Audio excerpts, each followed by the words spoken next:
Channel में आपका स्वागत है। मैं माया करड़िया फिर एक नई वीडियो के साथ आज हम लेने वाले हैं बायोलॉजी कक्षा 12 के वंशागति के आणविक आधार के पार्ट फर्स्ट में डीएनए की स्ट्रक्चर, पॉलीन्यूक्लियोटाइड श्रृंखला की संरचना किस तरह की होती है।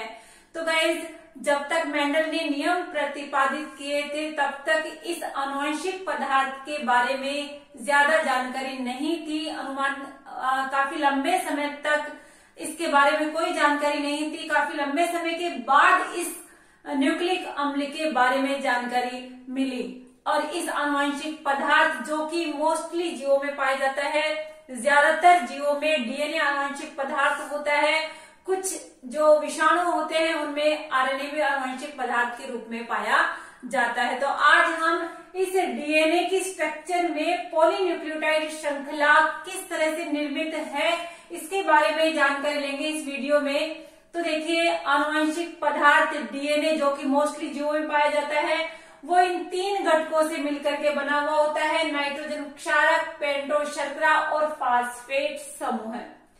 और इन तीनों के मिलने से पॉलीन्यूक्लियोटाइड श्रृंखलाओं की एक इकाई न्यूक्लियोटाइड का निर्माण होता है। गाइस, एक इकाई न्यूक्लियोटाइड की बनती है जिसमें नाइट्रोजन क्षारक होते हैं। नाइट्रोजन क्षारक होते हैं जो कि प्यूरिन और पिरिमिडिन के रूप में पाए जाते हैं। पेंटोस शुगर होती है, ये डीएनए के अंदर जो है डीऑक्सी राइबोस शुगर के नाम से होती है और आरएनए में राइबोस शुगर पाई जाती है। ये होती है पेंटोज शुगर। देन फास्फेट समूह है, ये फास्फेट समूह पाया जाता है और साथ में राइबोस शुगर के साथ फास्फेट समूह होते हैं जो कि बेस बनाते हैं इस न्यूक्लियोटाइड चेन का। शर्करा और फास्फेट समूह ये दोनों मिलकर के आधार बनाते हैं। आपके सामने एक न्यूक्लियोटाइड श्रृंखला की संरचना ड्रॉ की हुई है। इस न्यूक्लियोटाइड श्रृंखला में जो प्यूरिन और पिरिमिडिन नाइट्रोजन क्षारक हैं ये अंदर की तरफ प्रक्षेपी होते हैं, अंदर की तरफ प्रक्षेपी होते हैं और जो बेस बनाते हैं वो बेस होते हैं ये फास्फेट समूह और ये राइबोज डीऑक्सीराइबोस शुगर। ये दोनों मिलकर के बेस बनाते हैं और इनके जुड़ने का कार्य, जो न्यूक्लियोटाइड के कड़ियों के जोड़ने का कार्य कर रहा है, ये कौन कर रहा है? ये फास्फेट समूह कर रहा है। गाइस, ध्यान दीजिएगा कि फास्फेट समूह इन इकाइयों को जोड़ने का कार्य कर रहा है। फास्फेट समूह यदि इस शुगर के साथ में नहीं जुड़ता है, केवल नाइट्रोजन क्षारक और पेंटोस शुगर जुड़ती है तो न्यूक्लियोसाइड का निर्माण होता है। किसका निर्माण होता है? न्यूक्लियोसाइड का। किस किस के मिलने से? जब आप फास्फेट समूह को हटा दीजिए और ये शुगर है और शुगर के साथ में ये नाइट्रोजन क्षारक है, इन दोनों के मिलने से किसका निर्माण हुआ? न्यूक्लियोसाइड का निर्माण हुआ, जो एडेनिन से एडेनोसिन, ग्वानिन से ग्वेनोसिन, साइटोसिन से साइटिडिन और थाइमिडिन टाइप के न्यूक्लियोसाइड बनते हैं। जब न्यूक्लियोसाइड में फास्फेट ग्रुप जुड़ जाता है तो न्यूक्लियोटाइड का निर्माण होता है। ध्यान रखिएगा, जब न्यूक्लियोसाइड में फास्फेट ग्रुप जुड़ जाता है तो न्यूक्लियोटाइड का निर्माण होता है और न्यूक्लियोटाइड की जो इकाइयां हैं वो बहुत सारी इकाइयां जब मिलती है तो पॉलीन्यूक्लियोटाइड यानी एक पॉलीमर का यानी एक बहुलक का इसका निर्माण हो रहा है। ये जो है ये बहुलक है, बहुलीकरण हो गया। बहुलक के रूप में पॉलीन्यूक्लियोटाइड श्रृंखला का निर्माण होता है। तो गाइस, इस पॉलीन्यूक्लियोटाइड श्रृंखला को बताने से पहले मैं कुछ और आपको जानकारी दूंगी।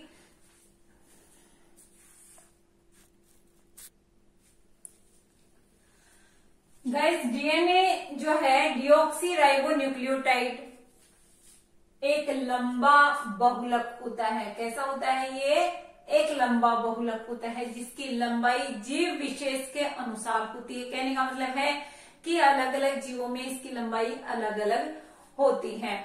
जैसे कि जीवाणु भोजी 5 × 174 का न्यूक्लियोटाइड्स की संख्या होती है 5386। इसी तरह से लेम्डा जीवाणु भोजी के अंदर बेस पेयर्स की संख्या होती है 48502 बेस पेयर्स। इसी तरह से ई कोलाई में इसकी संख्या होती है 4.6 इंटू 10⁶ बेस पेयर्स। मनुष्य में हैप्लॉइड डीएनए के अंदर जो बेस पेयर्स की संख्या होती है वो 3.3 इंटू 10⁹ बेस पेयर्स होती है। ये जो है संख्या इनकी लंबाई की अलग अलग होने की वजह से अलग अलग बेस पेयर्स की संख्या है, तो लंबाई जीव विशेष के अनुसार होती है। फ्रेडरिक मिस्टर ने 1869 में केंद्रक में एक आनुवंशिक पदार्थ, अम्लीय पदार्थ था, इसका नाम दिया न्यूक्लिन। यह आनुवंशिक पदार्थ था डीएनए। फ्रेडरिक मिस्टर ने 1869 में इस अम्लीय पदार्थ का नाम दिया न्यूक्लिन, और बहुत सारी खोजों के बाद और जैसे वैज्ञानिक इरविन चार्गाफ और फ्रैंकलिन और विल्किंसन वैज्ञानिकों के प्रयोगों के द्वारा भी यही क्लियर हुआ, जो कि 1953 में वाटसन क्रिक ने डीएनए का द्विकुंडलित मॉडल दिया। डबल स्ट्रैंडेड संरचना डीएनए की पाई जाती है, ये बताया गया। बहुत सारे अध्ययनों के बाद ये क्लियर हो पाया कि ये जो डीएनए की स्ट्रक्चर है, पॉलीन्यूक्लियोटाइड जो श्रृंखला का बना हुआ ये न्यूक्लिन या न्यूक्लिक अम्ल है, ये डबल स्ट्रैंडेड डीएनए के रूप में होता है, द्विकुंडलित संरचना के रूप में होता है। इस द्विकुंडलित संरचना को आप देखिए, ये द्विकुंडलित संरचना है डीएनए की, और यहाँ पर इसको ओपन करके बताया हुआ है कि किस तरह से प्यूरिन पिरिमिडिन क्षारकों के मध्य हाइड्रोजन बंध बने हुए हैं। गाइस ध्यान दीजिएगा, ये है एक पॉलीन्यूक्लियोटाइड श्रृंखला, और ये वाटसन क्रिक के द्वारा दिया हुआ द्विकुंडलित संरचना वाला मॉडल। अब देखिए, ये जो पॉलीन्यूक्लियोटाइड श्रृंखला की स्ट्रक्चर हम बताएंगे, तो एक पॉलीन्यूक्लियोटाइड श्रृंखला के अंदर फास्फेट ग्रुप से जुड़ी हुई ये इकाइयां हैं, जिसमें ये है क्षारक यानी बेस, ये क्षारक है, ये है पेंटोज शुगर, और इसके साथ में जुड़ा हुआ है ये फास्फेट ग्रुप। ये फास्फेट ग्रुप जो इन इकाइयों को जोड़ने का कार्य करता है, इसमें बेस बना हुआ है फास्फेट ग्रुप का और शुगर का, और ये अंदर की तरफ प्रक्षेपी कंडीशन में है। अब इसको जब खोल करके आगे डबल स्टैंडर्ड संरचना को हम देखते हैं, तो ये डबल स्टैंडर्ड संरचना इस तरह की है इसकी।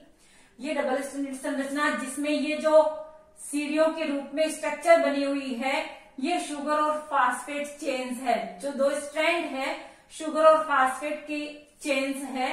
ये इसके अंदर की तरफ ये जो पगडंडियां है, जैसे सीढ़ी की पगडंडियां होती है, ये पगडंडियां है, ये है नाइट्रोजन बेस पेयर्स, ये है नाइट्रोजन बेस पेयर्स। अब दो नाइट्रोजन बेस पेयर्स के बीच जो डिस्टेंस होती है वो 3.4 एंगस्ट्रॉम होती है, और इस एक पूरे कुंडल में जो 10 बेस पेयर्स पाए जाते हैं, इनके लंबाई होती है 34 एंगस्ट्रॉम। गाइस ध्यान देना, 34 एंगस्ट्रॉम होती है एक कुंडल के अंदर, एक कॉइल के अंदर जो उनकी लंबाई है, जो 10 बेस पेयर्स इनमें पाए जाते हैं 3.4 एंगस्ट्रॉम।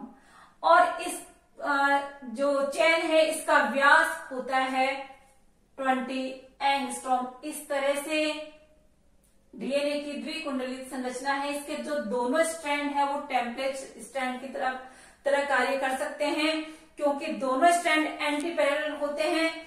एक तरफ ये जो है 5' से 3' की तरफ चलता है एक स्ट्रैंड, तो दूसरा चलता है 3' से 5' एंड की। और जैसे कि इस न्यूक्लियोटाइड श्रृंखला में आप देख रहे हैं कि इसके 5' एंड पर फास्फेट ग्रुप जुड़ा हुआ है और 3' एंड पर हाइड्रोक्सिल ग्रुप जुड़ा हुआ है, तो ये इसका 5' किनारा हो गया और ये 3' हाइड्रोक्सिल ग्रुप वाला किनारा हो गया इसका।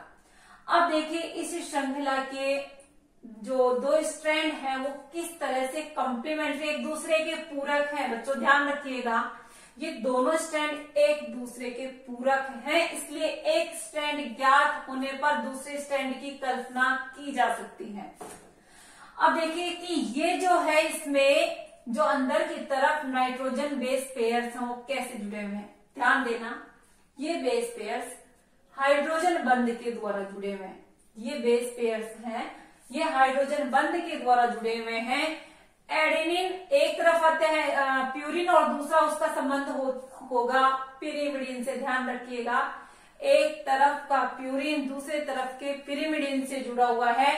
एडेनिन के साथ में थाइमिन का संबंध होता है, यानी एडेनिन के साथ में थाइमिन संबंध बनाता है, ग्वानिन के साथ में साइटोसिन संबंध बनाता है। एडेनिन के साथ में थाइमिन डबल बंध के द्वारा जुड़ा हुआ है और ग्वानिन के साथ में साइटोसिन त्रिबंध के द्वारा जुड़ा हुआ है। गाइस, ये चीज आपको क्लियर करनी है कि हाइड्रोजन बंध जो बने हुए हैं उनमें ए और टी के बीच में द्विबंध है, जी और सी के बीच में त्रिबंध पाया जाता है। इस तरह से ये डबल स्ट्रैंडेड संरचना है जिसमें ये कॉम्प्लीमेंट्री स्ट्रैंड है। ये जो नाइट्रोजन बेस पेयर्स हैं, इनसे दोनों तरफ आप देखिए पेंटोस शुगर जुड़ी हुई है। क्या जुड़ी हुई है? पेंटोस शुगर जुड़ी हुई है और पेंटोस शुगर के बाहर की तरफ फास्फेट ग्रुप लगा हुआ है और ये इस तरह से ये जो है दोनों कॉम्प्लीमेंट्री स्ट्रैंड है इनके।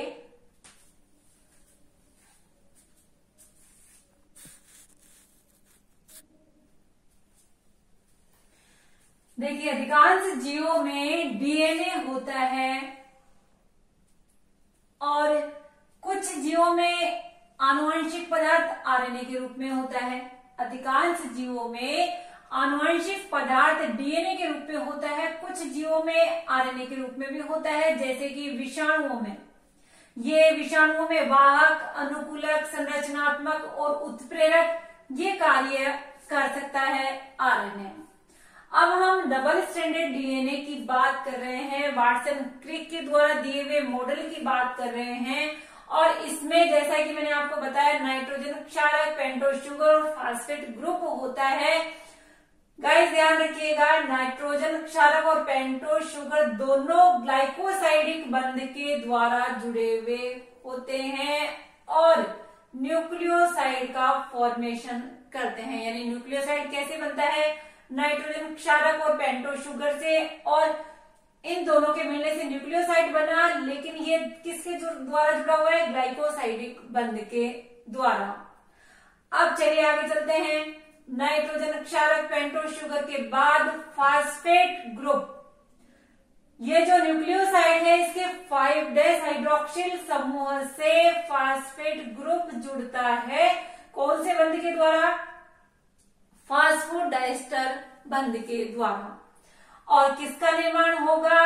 न्यूक्लियोटाइड का निर्माण होगा। क्लियर है? न्यूक्लियोटाइड कैसे बना? न्यूक्लियोटाइड की चेन मैंने आपको समझाई है कि किस तरह से पेंटोस शुगर फास्फेट ग्रुप के द्वारा जो है जुड़ी हुई है और अंदर की तरफ प्रक्षेपी नाइट्रोजन बेस पेयर्स जुड़े हुए हैं। अब ये न्यूक्लियोटाइड, कई न्यूक्लियोटाइड मिलकर के किसका निर्माण करेंगे? पॉलीन्यूक्लियोटाइड का। किसका निर्माण करेंगे?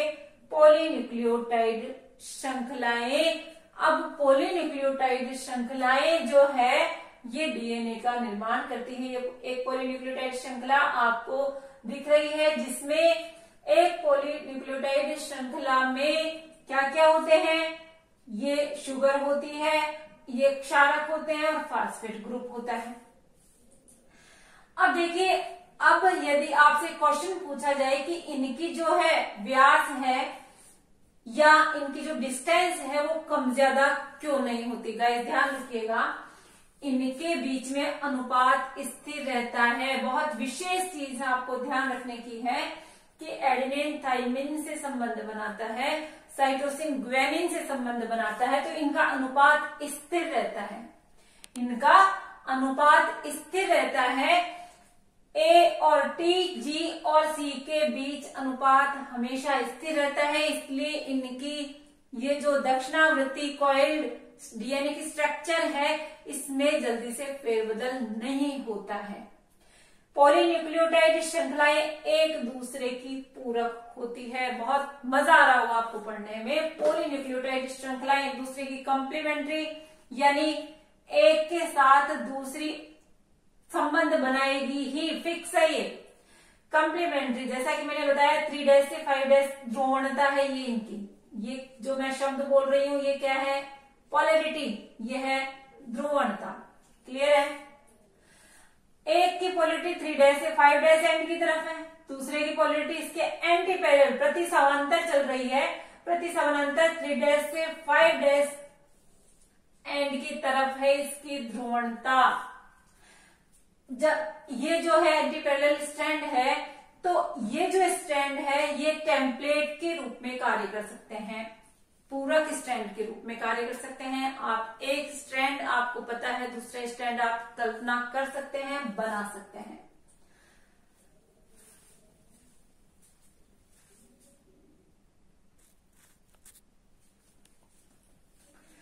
तो आपके समझ में आ गया होगा कि ये दोनों स्ट्रैंड डीएनए के कॉम्प्लीमेंट्री स्ट्रैंड होते हैं और टेम्पलेट की तरह कार्य कर सकते हैं और नए स्ट्रैंड को सिंथेसिस कर सकते हैं। यानी ये दोनों स्ट्रैंड एक जो है टेम्पलेट की तरह कार्य कर सकते हैं और नए स्ट्रैंड को सिंथेसिस कर सकते हैं। तो जो पुराना इसका स्ट्रैंड है इसको कहेंगे पैतृक स्ट्रैंड। जैसे ही ये डीएनए है और इस तरह से जब ये खुलता है और नया स्ट्रैंड यहाँ निर्मित होता है तो ये पैतृक स्ट्रैंड होता है और ये जो है संतति स्ट्रैंड होता है। तो इस तरह से द्विकुंडलित संरचना के बारे में वाटसन और क्रिक ने बहुत अच्छे से समझाया और जो गुत्थी थी वो सुलझ गई है कि किस तरह से ये न्यूक्लियोटाइड श्रृंखलाएं मिलकर के पॉलीन्यूक्लियोटाइड संरचना का निर्माण करती है। जो क्रिक वैज्ञानिक थे उन्होंने आणविक जीव विज्ञान के आधार पर एक जो है नया विचार भी क्लियर किया है कि सूचनाओं का संप्रेषण होता है वो किस तरह से होता है।